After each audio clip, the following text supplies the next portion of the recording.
સમાચાર અમરેલીથી સામે આવ્યા છે। અમરેલી જિલ્લાના ધારી તાલુકા ખાતે સ્વામિનારાયણ મંદિરના પ્રેમવતી જિલ્લા પંચાયત પશુપાલન ખાતા દ્વારા પશુપાલન શિબિર રાખવામાં આવી હતી, જેમાં અતિથિ વિશેષ તરીકે ધારીના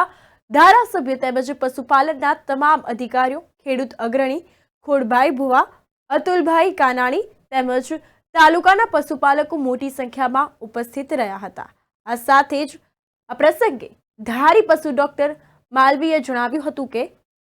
જિલ્લામાં દરેક પશુઓની યોગ્ય સારવાર થાય તે માટે પશુપાલન વિભાગ હંમેશા કટિબદ્ધ છે અને આ પ્રસંગે પત્રકારોનું વિશેષ સન્માન કરવામાં આવ્યું હતું। આજરોજ તારીખ 31/1/2024 રોજ ગુજરાત રાજ્ય ગાંધીનગર તથા પશુપાલન ખાતું અમરેલી દ્વારા સંચાલિત પશુ દવાખાના ધારી દ્વારા આજે તાલુકા કક્ષાની પશુપાલન શિબિરનું આયોજન કરવામાં આવ્યું હતું। હવે શિબિરની શરૂઆતમાં આપણે માનનીય ધારાસભ્ય શ્રી જેવી કાકડિયા સાહેબ દ્વારા આપણે 1962 વાહન જે કહેવાય છે એ ગોવિંદપુર વિસ્તારમાં એનું લોકાર્પણ કરેલ છે, જેની અંદર ગોવિંદપુરની આજુબાજુના 10 ગામડાઓને મફત સેવા પૂરી પાડે।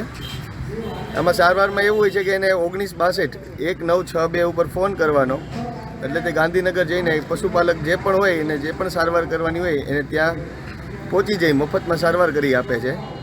આ ઉપરાંત જે પશુપાલન શિબિરનું આયોજન કર્યું એની અંદર પશુઓના વેંધત્વ નિવારણ, પશુઓના દૂધ ઉત્પાદન કઈ રીતે વધારવું, સ્વચ્છ દૂધ ઉત્પાદન, બચ્ચા ઉછેર અને પ્રાકૃતિક કૃષિ વિશે સંપૂર્ણ માહિતી આપવામાં આવી છે, જેમાં અંદાજે 200થી વધારે પશુપાલકો હાજર રહી